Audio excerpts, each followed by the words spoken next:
It's January 1st, 2024, and I'm at my second favorite campsite,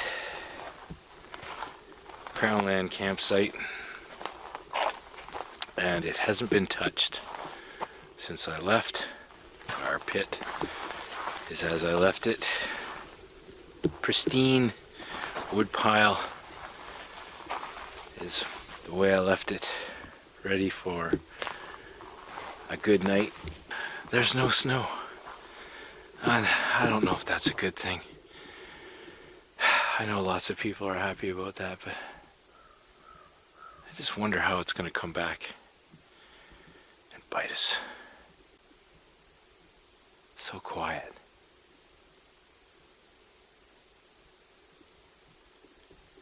Peaceful.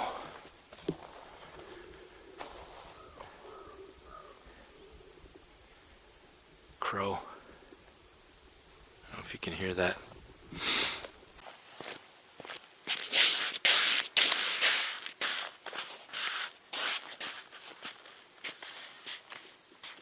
Winter. But what I found here is a new fire pit that has been built by, I'm going to say, ice fishermen, perhaps, but it's right here by the water, and they had an enormous bonfire. So I've counted 1, 2, 3, 4, 5 live trees they cut. The one right beside the fire pit here is the one that was shading or sheltering or giving me privacy from this side of the lake. It's gone, so now you've got a clear shot straight through the campsite. You'll be able to see my equipment and me when I'm camped on the site now. Not that I'm a nudist or anything, but when I'm wilderness camping in a tent that's very small, you got to get changed outside. So that's frustrating. There was no need for that. Live trees. And of course, they've also left their garbage in there. And this was a huge fire. Look at the damage to the branches around this fire pit. Serious damage, because all of these branches now are dead. All the needles have been killed. But this fire must have been enormous for some reason, and yet, note that the tinfoil is still very much left over in the fire pit. It does not burn up.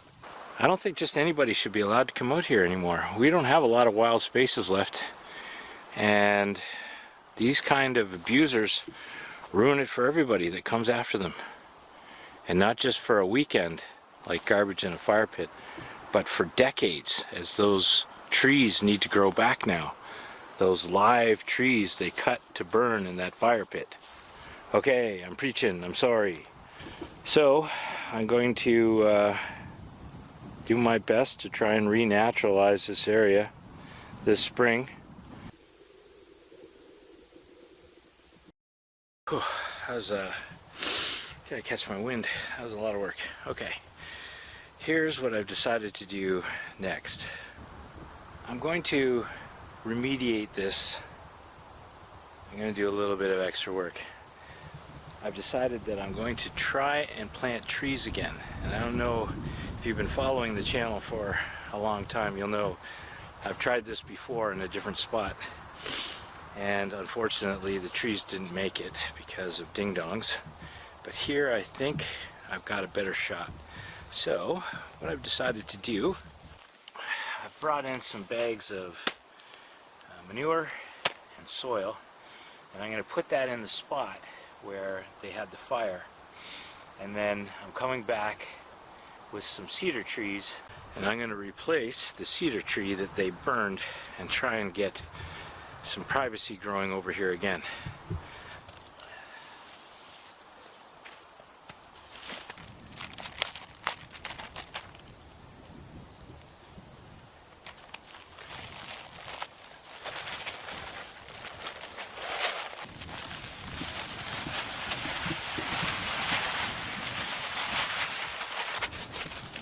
Wasn't sure if there's going to be enough dirt here, but I think this is going to be great. Yeah, I think that's gonna work. That's gonna work. Maybe when I come up with the trees, I'll bring a couple more bags of dirt just to be sure. All right. See you next trip.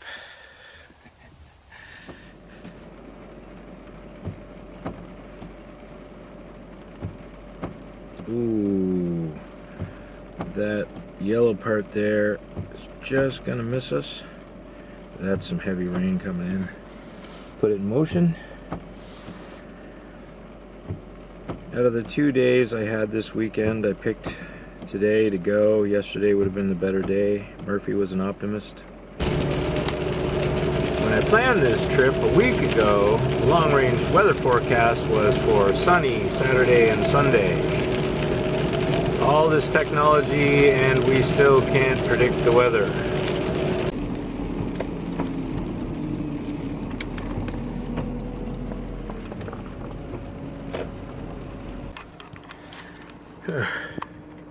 Okay, it's just me and my cedar. Only got one. Apparently planting new trees that are this far in their life cycle is $90 with tax. So we got one.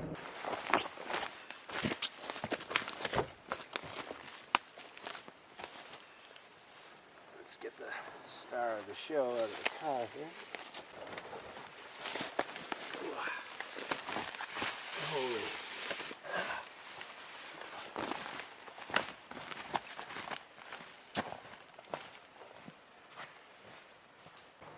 Well, it looks like everything here is the way I left it last time. Nobody's been here. And yeah, without the snow, spot's looking pretty good. I am glad that I brought the extra 2 bags of dirt though. I think we're gonna need it for the size of tree I'm planting here.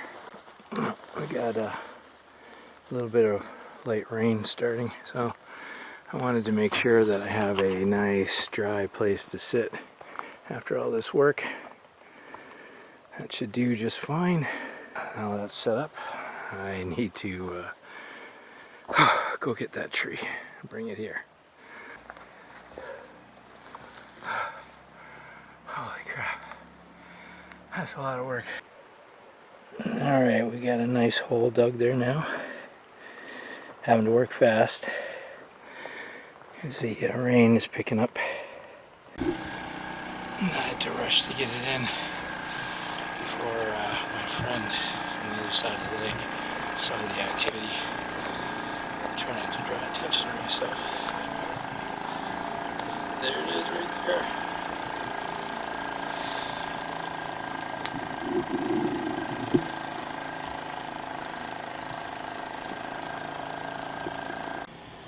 Now I'm going to plant it better as soon as he gets settled, but it's in.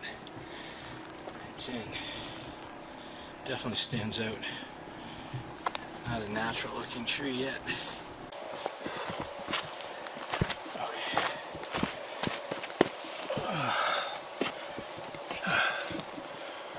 Oh, and it's really starting to rain a little bit harder than a mist. 100% humidity for sure.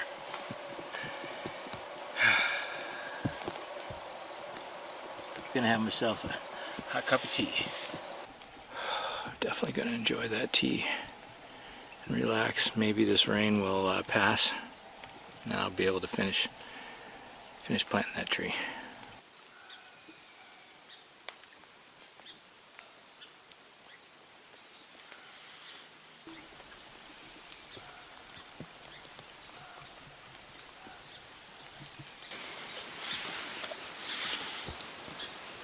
Well, not raining as bad as it was. Okay, that one cedar tree cost me a bit more than what I was planning on spending, which got me to think about this concept I remember learning about called external costs. Those are the costs that are borne by society or mankind An example of an externalized cost would be if a company in its manufacturing process polluted the water and we had to clean it up again in order to drink it. That's an externalized cost. Now, why does this extend to this project? Well, when those ding-dongs, whoever they were, decided to have that campfire for one night, they did a lot of damage. So in order to get the fire started, that probably cost them a couple of cents in butane from a butane lighter. I'm pretty sure they used an accelerant, so let's call that a couple of liters of gas, and they certainly cut up the wood using a chainsaw. So the gas in the chainsaw probably got that fire started and did all that damage for about $10, under $10. Now they cut down 3 trees in order to burn that fire, and those were 3 live trees that they cut, which is probably why they needed the accelerant in order to keep the fire going and then burn all of the canopy above their fire pit. Point being is just to replace one of those cedar trees cost me $90 plus 6 bags of dirt, so another $30. We're up to $120 gas to get up here. Forget about my time even at minimum wage. So we're well over $150 to replace just one of the trees they cut down and burnt in that one fire. That's an externalized cost. I don't think they would have cut those live trees if somebody was going to charge them the $400 to $500 that it would cost to replace those trees. Something to think about. Now let's just see if it's going to give me any privacy. Nope. Maybe in a couple of years.